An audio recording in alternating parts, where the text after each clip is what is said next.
Chapter 11, Near Miss. Okay. I don't like that this started off with ominous music. Things have been going pretty well, all in all. And we just had, the confession, kiss scene, vibes are high. I'm like, when does the shoe fall? This music makes me think the shoe's about to fall. I bolted upright in bed at the sound of a chime in my head. Looking blearily around the dark room, I struggled to work out just what had awakened me. What? The chime sounded again, and I tried to shake off sleep to focus on it. It was an urgent notification. Normally, the nanosystem wouldn't send through a message that came in while someone was asleep unless it was an emergency. I pulled it up, squinting at the message in my field of vision, still trying to wake up. Reading the message did it, though. Seconds later, I was flying out of bed and stumbling to the wardrobe to pull out my uniform. Text to audio. I snapped the words as I tried to focus on getting dressed. The message dissolved as a robotic voice relayed it to me instead. Earlier this morning, a series of explosions rocked Brazil. Explosive devices across the city detonated at roughly the same time, causing mass panic and casualties. As of now, there are 10 known explosions of varying magnitudes. My God! Based on anonymous messages sent to city governance and the Endgame Council, it is believed the explosions were planned in protest of Endgame's involvement in the Syria conflict. Since 5 o'clock, riots have spread across the city as protesters gathered to speak out against Endgame, and counter-protesters began to march against them. Small pockets of violence have broken out, and the local safety department has requested assistance to suppress the rioters and rescue civilians injured by explosions or trapped in damaged buildings.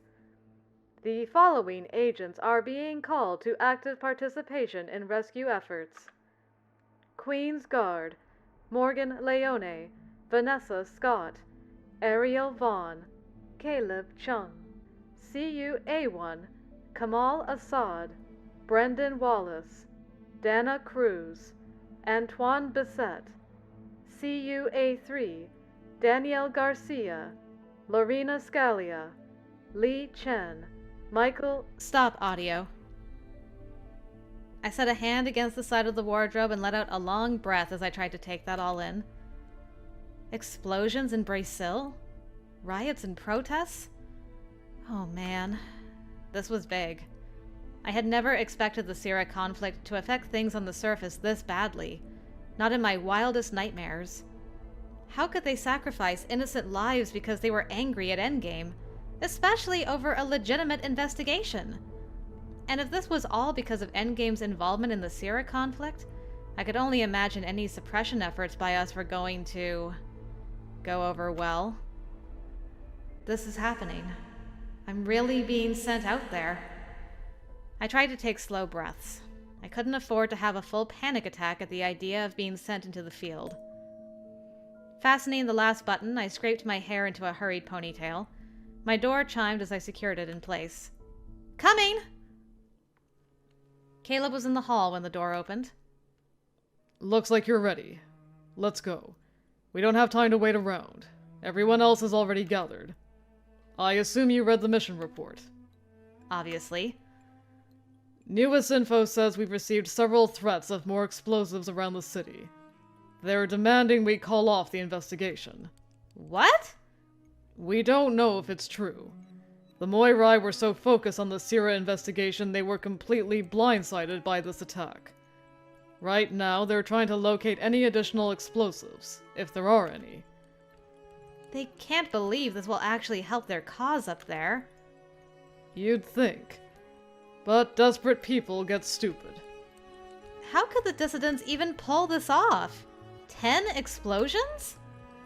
And it wasn't like anyone could just waltz into Brazil either. That's a good question. It sounds bad. All of it. It sure as hell isn't good. He was never exactly a smiley, optimistic sort of man, but he looked more grim than usual as we hurried to where I assumed we'd be meeting up with the others. I tried to ignore the butterflies, trying to gnaw their way out of my gut. Caleb led me to a place I'd never been before, a briefing room of some kind. I am a little... By the way, nice new background. I got distracted for a second. I'm like... After that discussion we had with Trent, I couldn't help but feel like he was maybe washing his hands of Morgan. And he was like, I'm not gonna get this girl on my side. And then these explosions happen. And I'm wondering if maybe the timing is not coincidental. And it's to get, like, her and a lot of the elite people out of Endgame so that they can continue their sabotage and get those records they're looking for. Potentially.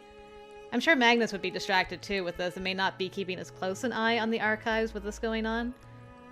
Just a thought. We'll see if that ends up being the thing or not. Caleb led me to a place I'd never been before, a briefing room of some kind. Several members of Magnus's guard were there, and it wasn't until I saw them that it occurred to me they hadn't been listed in the mobilized units. Granted, I cut the message off before I heard the names of everyone, but if they were going in order of rank, the King's Guard would have been first. Then again, I guess Magnus didn't get out much, and given the situation, they would probably be sticking close to him. Though if anyone can get into Cor Solaris to attack Magnus, we're really in trouble. They might be already here. Vaughn was also there. She was standing on the far side of the room, looking more shaken than I'd ever seen her. Only part of her face was visible, but she seemed... scared. I wonder if this is bringing back some bad memories from the last Queen's Guard mission. Mara was with her, cupping Vaughn's cheek and talking to her in a low voice as she rested their foreheads together. I couldn't hear what they were saying, but Vaughn shut her eyes and nodded, smiling a little in response before Mara gently tipped her face up and kissed her. Vaughn leaned into her for a long time, clinging in a way that made her seem so much more fragile than I'd ever seen her. The fluttery anxiety in the pit of my stomach deepened. If the situation was bad enough to upset someone who was essentially a veteran at this job, what did it mean for me? I didn't have experience with all this stuff. I clenched my hands and looked away from them, not wanting to intrude on their moment. Why would they mobilize me for something like this? I'm not ready. Mara left a few minutes later. It was that moment when Vaughn noticed me. She straightened and gave me a weak smile, an attempt to look more like herself, I suppose. Hey, girl. You ready for this? Think they let me go back to bed? I'm not ready. I'm definitely not ready. I'm panicking right now. Whew. I mean, this is not the time. That's not gonna help anything, and I've not been emotional so far. So I guess the only option I've got is I'm ready. I can do this. And even if I'm not ready, I'm gonna have to get myself ready. I am. I can do this. I wasn't sure I bought that, but what else could I say? I didn't feel ready, but if I insisted I wasn't, would they recall me? I doubted it. And if I let on that I was uncertain or scared, the others would feel obligated to be extra cautious. They needed to focus on themselves, not me. I was a queen rank. I needed to be able to do this. It's okay to admit you don't feel ready. It's counterproductive. I'd rather tell myself I'm ready than battle with self-doubt. Are you sure you'll be okay out there? I'll be fine, Vaughn. Really. And... are you okay? She elbowed me gently, but moved closer, briefly resting her shoulder against mine. I'll manage. Then so will I. Don't worry about it so much. It's not like they're turning you loose on your own out there. We will all be staying close by. I didn't even notice Ari had joined us. I gave him a grateful smile. I still can't believe they're mobilizing you for this. It's expected they would send the three of us, but for you to have to go out too? Ridiculous. I concur.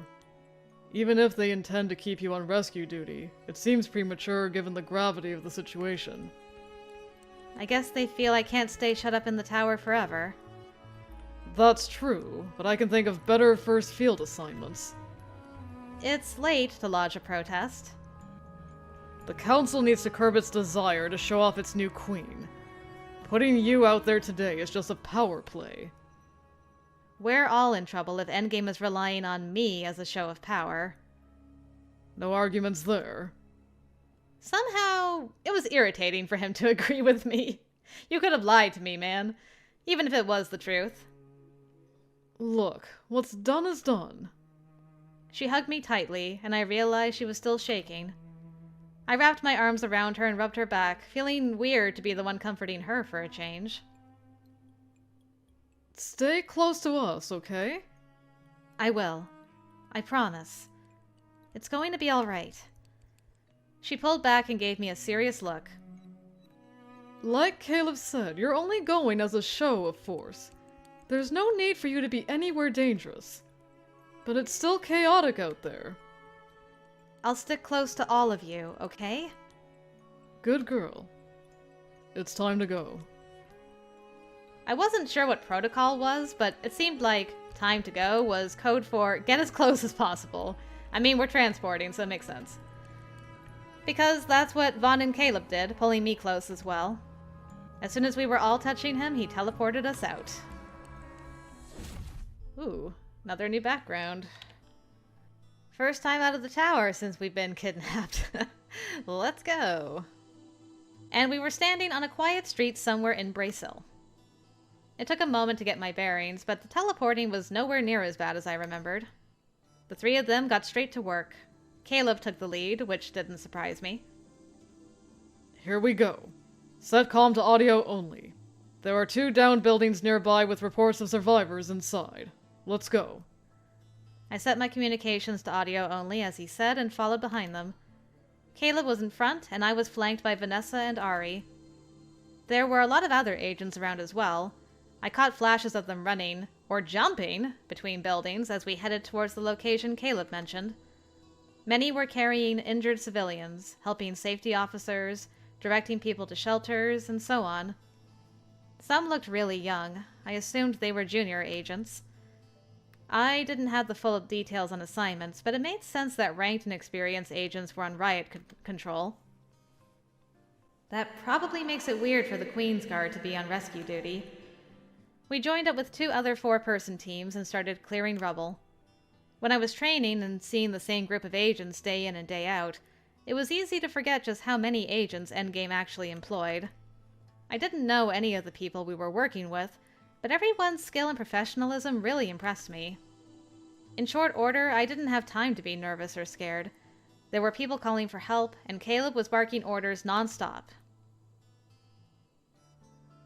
Another nice new background. I'm just checking everything out. I mean, nice is relative. I mean, I was looking at the trees, and then I'm like, this is all destroyed. So, but I'm sure it was nice when it wasn't destroyed. I was doing my best to keep up. There was one thing I learned quickly, though. Telekinesis came much easier for me now, which made removing rubble so much easier. Ari and I hadn't done that much work with telekinesis, though he had shown me a few small exercises to do in my own time. But they'd also told me Queen ranks tended to be naturally adept at it. I guess my improvement in other areas had helped with this one. But there was still a lot of hands-on work and coordinating with each other. We couldn't go in and start ripping chunks of rubble out without risking collapsing a building on someone. The process was more painstaking than I'd expected. Once we had a general layout of a building, Vaughn would try to ascertain the location of survivors, and how many there might be. Stronger telekinetics would stabilize the building, while the lower-leveled ones removed obstructions to help reach victims. I alternated between helping Vaughn stabilize and helping remove some bigger pieces of debris, including an entire collapsed wall at one point. I was a little shocked when I lifted it aside so easily, but I also had to help Vaughn stabilize when moving that wall almost collapsed another. It was exhausting work. The next few hours were a blur. Now and then we'd hear a distant explosion, or the sound of sonic weapons. There were shouts, sirens, the sounds of riots. I might have read about this before, but it's been a while, so I'm going to read it just in case. Most of the legal weapons on Arcalis are sound-based. Energy and projectile-based weaponry are illegal in most domes across the planet, Though this was originally due to the low power yield of sonic weapons making them a less deadly alternative for self-defense or protection, the technology has improved to the point it's almost useless to differentiate anymore. Sonic weapons range from those that can simply knock a person unconscious to those that can kill. Highly focused sound waves can be nearly as damaging to individuals and property as projectile and energy-based weaponry, and can most certainly kill or cause severe bodily injury. But we stayed focused on a methodical moving of the group from one site to another to look for injured and trapped civilians. Vaughn and the others were practically glued to me, but at least on the rescue side of things, we seemed to be doing pretty well. For a while. The swallow? Okay. Nice. Very nice. Not the murder, eh?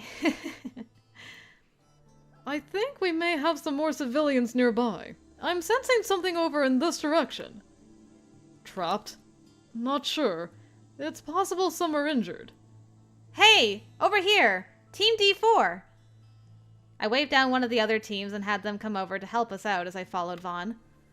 Ari and Caleb weren't far behind us as we turned onto another street with heavier damage than before. There were already a few teams scanning the buildings. Junior agents. I recognized a few of them. As Vaughn went to get an update, I stood and stared down the damaged street. I couldn't believe my first look at Braceil was during a situation like this. It reminded me of New Albion. Of home. Seeing it this way was heartbreaking. I was getting ready to join the others when there was a blast from a nearby street. It wasn't a powerful explosion that rumbled through the ground like some others we'd heard, but a higher-pitched pop. It was very close by, maybe one street away. There were shouts, the sounds of glass breaking, and people running as the commotion moved closer to us. Caleb took off running, and seconds later his voice came through the comm system. Ari, you're with me. We need to check it out. D4, G7, you're with us. Ari was standing fairly close to me still. He shot me a worried look, and for a moment I half expected him to refuse to leave. We'll put a stop to whatever is happening there in return. Stay close to Vanessa. And he vanished. Vaughn motioned me closer to where she was, in front of a nearby alley as she called out to a group of junior agents. We have a small group of civilians here. Minor injuries. Get them to the nearest triage and shelter. We're moving on. We need help over here! There was another group of junior agents clustered around a damaged car on the opposite side of the street. Morgan, stay here. I'll go check it out. I don't think that's wise. Okay, I guess I'm staying here. She jogged across to them, leaving me to watch everyone else. It was chaotic. There were agents running around everywhere, not to mention whatever was going on the next street over. I hope Ari and Caleb are okay. I felt useless just standing around while everyone else was helping. I didn't want to get in the way, and I didn't want to worry Vaughn. Maybe I'll go join her. I was about to do that when something else caught my attention. A group of junior agents helping people near a damaged cafe at the corner. Wait, is that Trent? What? How? Why was he here? I broke into a run. Trent! Startled, he shrugged away from the agent helping him and made his way to me. Morgan, I didn't think they'd be sending you out. What are you doing here? Are you all right? Fine for the most part. Just a little scraped up. Not as bad as some others. He nodded to someone sitting on the curb with a few others kneeling around him. Matt. I hadn't even seen him at first. My God, what happened? Breakfast was interrupted by an explosion. It was next door, but the cafe took damage too. We're lucky we were outside. I thought I was going to die. There was rubble flying, people screaming. My ears are still ringing. What are you even doing out here? Gina's idea. She said she wanted to get out, see the city a little before work. We don't have much more time left here. Gina's idea, eh? They'll get you both to the triage center, and they'll treat Matt's arm. Where's Gina? Trent shook his head. I don't know. She She'd gone inside the cafe a few minutes before the bomb went off. The entire back part of the building collapsed and they're not letting anyone in. Uh-huh. They said they need help to stabilize the place first. Alright. Don't worry about her, okay? I'll do my best to find her. You two just worry about getting somewhere safe. Are you... Don't worry about me. I nodded to someone behind him who started leading him away despite his protests. Vaughn was still with the other group doing something with that car. Our eyes met and she pointed aggressively back to where I'd been standing before. I waved my hand at her, but I don't think she even saw me. For a moment, I stood in front of the cafe's shattered window. There was a huge beam fallen at the back, and the ceiling had fallen in. I wondered if there was still a way in back there, though. What are you doing standing there? Oh, hello. You're here too? I had no idea where Heidi had come from. There were agents all over the place, but I hadn't seen her earlier. Someone said there may be a person still trapped in this building. Where's your guard? Ari and Caleb went to handle whatever was going on over there and aren't back yet. A few others said a fight had broken out, and there were some looters throwing homemade explosives. Fantastic, as if we needed that thrown into the mix. Anyway, Vanessa's over there. She knows where I am. I was just... What? Going to go in and start moving things around, hoping it didn't fall in on your head? No. I'm not stupid, and I've been doing this all morning. I know the process by now. Well, I think most of us are still waiting to find that out for sure. Seriously? I wasn't going in there. Fine. If you suspect someone might be in there, let's try to lift that section of ceiling at the back. Can you stabilize the walls while I move it? That won't be a problem. Can you lift that by yourself? Just do your part and let me worry about mine. Ugh, why did it have to be her of all people? I ignored the snippy attitude and instead set about doing what she asked. Letting my Psy wind its way around the building, I sent it into the walls to brace up the supports and hold the rest of the ceiling in place. Like adding an additional skeleton of supports, only this time made of Psy. Alright, go. Heidi grunted with effort as she attempted to move the huge chunk of ceiling that had fallen in. It budged, but only slightly. I listened and watched her struggle only a moment before I shut my eyes, exhaling a soft puff of air. Still holding the building in place, I reached out mentally and wrapped my Psy into hers where it was laced around the debris. In my mind, I could almost feel the rough texture of stone, the steel bars, the grains of dust. My eyes flew open as I lifted, and Heidi let out a startled gasp. Please don't stop. I haven't lifted something this heavy before. Not while also stabilizing. I gritted the words out, trying to keep my focus on the building itself. Right. The strain on my mind eased as she helped me lift the heavy pieces of rubble out of the way. Let's push it to the right and set it... Heidi! What? She'd been focused on where to put the wall, but I'd been scanning what I could see at the cafe for any signs of Gina. That's why I saw it first, nestled in a pile of shattered glass and dust. I'd never actually seen a bomb before, but I knew what it was right away. Heidi saw it the minute I said something. Oh shit, I think it's armed. Perhaps it was supposed to go off earlier and hadn't. Or perhaps it was meant to detonate later than the one next door. Either way, this was a problem. If it had jammed or something, any move we made could set it off. We need Vaughn and the others. I can't stay focused on holding this up and access the comm system. Me either. Let go. I'll hold it up. You can't do it! I can handle it. Fine. I'm going to let go slowly. Alright. Holding something heavy up with telekinesis was weird. I couldn't feel the weight in my mind, but my shoulders still dipped exactly as if the pressure was pushing down on me. The heavier something was, the more I needed to focus on pouring my Psy energy into it. Cold sweat ran down my back as Heidi released the ceiling piece and started speaking into her comm. It was everything I could do to hold everything steady without losing focus. This is Heidi Faber, broadcasting to all agents within a 300-meter radius. Morgan Leone and I have uncovered an unexploded but armed device. We require immediate assistance. Heidi, get everyone away from this building. If this thing goes off, we want as few people hurt as possible. I can't just leave. It wasn't a request. You need to retreat for now. I don't know how long I can hold this. She wanted to argue. I could almost hear her unspoken words. But in the end, she was well trained. She stepped away, snapping for the other agents to follow. I never viewed myself as a self-sacrificing individual. But there wasn't much else I could do. I didn't want to risk moving and setting that thing off. There was a commotion behind me. Vaughn, I knew, wasn't far off, but I was trying to focus on what I was doing. This was one thing I couldn't afford to screw up.